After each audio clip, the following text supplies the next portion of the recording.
Jane y Joachim, quienes son los padres de Descartes. Descartes nació en Francia. A los meses de su nacimiento, su madre muere. Su padre, abuela y nodriza son quienes se dedican a su cuidado y educación.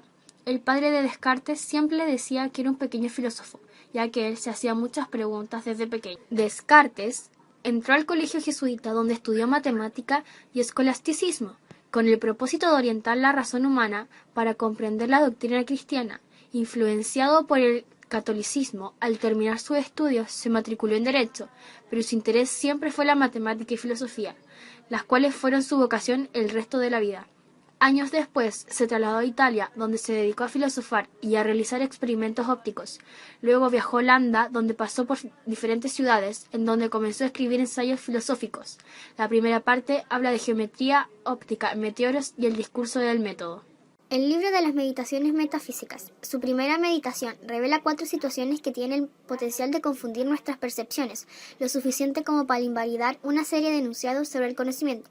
El más importante de los argumentos invalidadores que Descartes presenta es el genio maligno, que tiene la capacidad de confundirnos en nuestras percepciones y arroja dudas sobre todo lo que podemos conocer acerca del mundo y sus propiedades. Sin embargo, aunque el engañador pueda falsear nuestras percepciones, no tiene la capacidad de falsear lo que creemos percibir. Descartes también concluye que el poder de pensar y existir no puede ser corrompido por el engañador, aunque todo esto sea una farsa absoluta. Su segunda meditación contiene el argumento de Descartes sobre la certeza de la propia existencia. Su tercera meditación, Descartes da argumentos para la demostración de la existencia de Dios. Primeramente, lo hace desde un punto de vista epistemológico, pues se pregunta si es que todas sus ideas las ha creado él. Descartes menciona que las ideas necesitan una causa formal y una causa real que deben tener las características necesarias para producir un determinado efecto. En este caso, la idea, como aún no sabe si existen otras personas en el mundo, presupone que casi todas las ideas han sido creadas por él, pues él tiene la noción del espacio, la longitud, la profundidad. Sin embargo, existe una idea que él tiene que es imposible atribuírsela a sí mismo, es la idea de la perfección. La idea de lo infinito no pudo haber sido creada por él, porque tendría que ser infinito él mismo.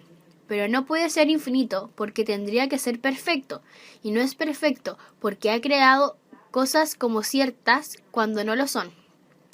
Entonces, decide la idea del infinito no puede ser simplemente una negación de lo finito, pues es mucho más fácil pensar en algo infinito que en algo finito.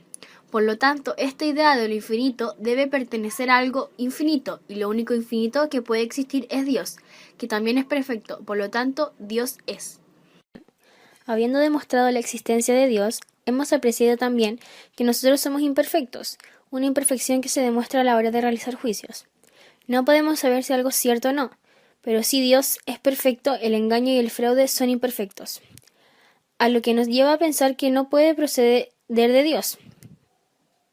Aunque nosotros, a través de la razón, podemos distinguir entre lo verdadero y lo falso, también muchas veces hemos sido inducidos al error, pues siendo el producto de Dios como somos, ¿cómo es posible que seamos imperfectos? Cuando queremos distinguir entre lo verdadero y lo falso, usamos el entendimiento y la voluntad. El entendimiento nos permite captar nuestro entorno, pero no afirma ni niega nada. Por lo tanto, el error tiene que proceder de la voluntad. Al ser más amplia, realiza juicios sobre las cosas que no conoce, llevándonos al error. Para no caer en el error, debemos usar la razón ante la voluntad, y nosotros le hemos dado un mal uso. Para realizar buenos juicios, debemos ver si la idea viene de Dios y es clara y distinta, pues será verdadera. Y debemos evitar ideas confusas, probablemente creadas por un genio maligno.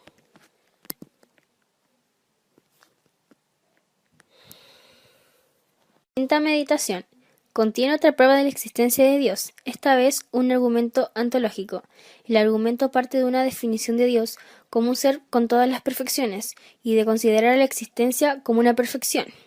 Lo que existe es más perfecto que lo que no existe. A partir de esto, Descartes observa que así como no se puede pensar una montaña sin una ladera, pues la ladera forma parte del concepto de montaña. Del mismo modo, no se puede pensar a Dios ni atribuirle la existencia, pues la existencia forma parte del concepto de Dios, y dado que podemos pensar en Dios, se sigue que Dios existe. Sexta meditación. Descartes va a demostrar la existencia de las cosas materiales. De este modo, no se prueba la existencia de una realidad externa al yo. Como a menudo se dice, puesto que la existencia de Dios supuestamente se ha demostrado aún antes. Sin embargo, si se establece ahora la posibilidad de las ciencias empíricas. El sentido es la base para dar un tortuoso argumento cuya conclusión es que existen cosas corporales.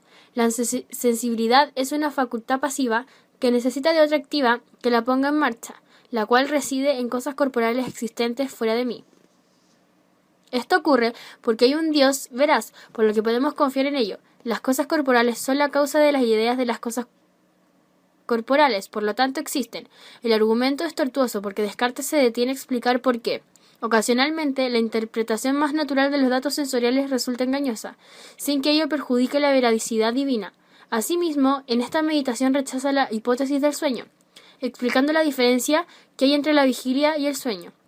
En este último hay representaciones aisladas y caóticas, que no se enlazan unas con otras, cosa que así ocurre en la vigilia, pudiendo además pensar, recordar, a través de la memoria.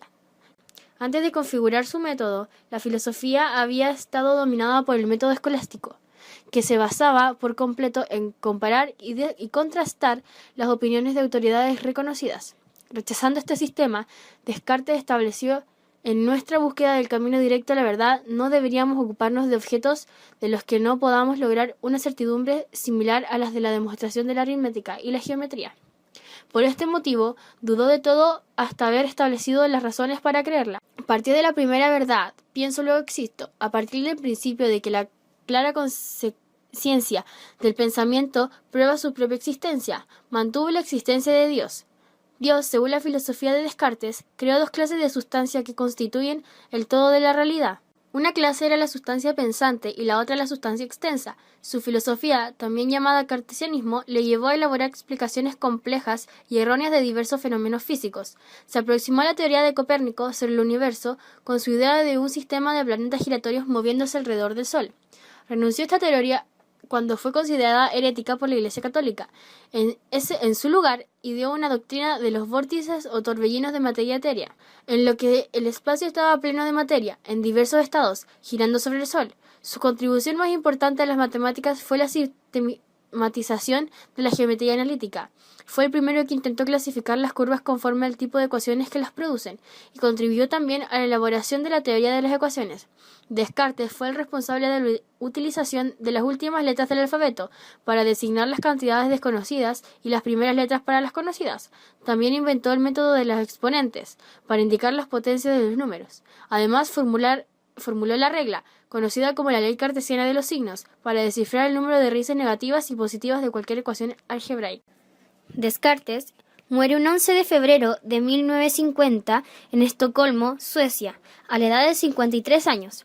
Actualmente se pone en duda si la causa de su muerte fue la neumonía, ya que tras estudios realizados los síntomas que presentaba se debían a un envenenamiento por arsénico. Obras: 1628. Reglas para la dirección del espíritu. 1630. El mundo o tratado de la luz. 1637. Discurso del método. 1641. Meditaciones metafísicas. 1642. La búsqueda de la verdad mediante la razón natural. 1644. Principios de filosofía. 1649. Las pasiones del alma. Tratado del hombre, libertad y generosidad. 2010. La investigación de la verdad por la luz natural. 2001. Correspondencia con Isabel de Bohemia y otras cartas. 1999. Compendio de música.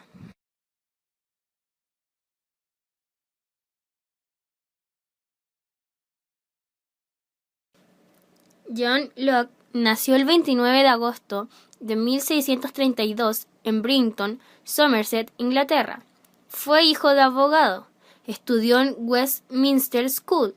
Estudió en Christ Church de Oxford, donde fue profesor de griego, filosofía moral y retórica.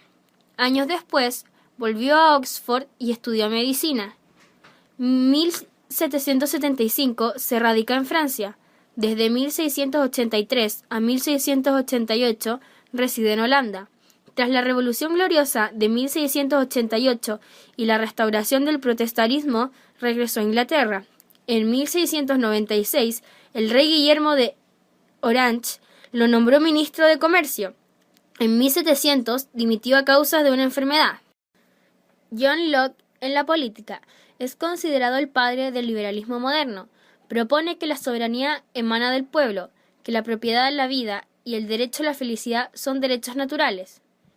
Postula que los hombres viven en el estado de naturaleza, en una situación de paz y sometidos a leyes naturales que surgen de la razón. Los hombres salen a través del pacto social del estado de naturaleza, porque no existe allí justicia imparcial que asegure los derechos naturales. El ingreso a la sociedad civil es a través del contrato. La autoridad sostiene, en tanto, asegure los derechos naturales que el individuo buscó proteger al entrar en la sociedad. Falleció el 28 de octubre de 1704 en Heights, Essex. Obras: Ensayo sobre el gobierno civil, 1660, 1662. Ensayo sobre la ley de la naturaleza, 1664. Ensayo sobre la tolerancia, 1667. Compendio del ensayo sobre el entendimiento humano, 1688. Carta sobre la tolerancia, 1689. Tratado sobre el gobierno civil. Alianza y revolución, 1690.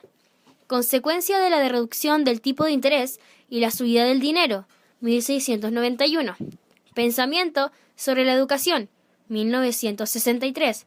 Nacionalidad del cristianismo, 1965.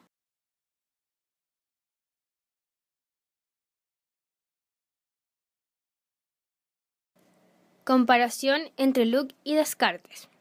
Descartes. Semejanzas. Los sentidos entregan sensaciones de nuestro entorno. Lo único real es lo universal de la mente. La certeza del conocimiento nace de que hay algo de lo que no se puede dudar. Locke. Los sentidos nos ayudan a recopilar información. La reflexión interna de la mente es todo lo que conocemos por medio del conocimiento real. Diferencias. Descartes.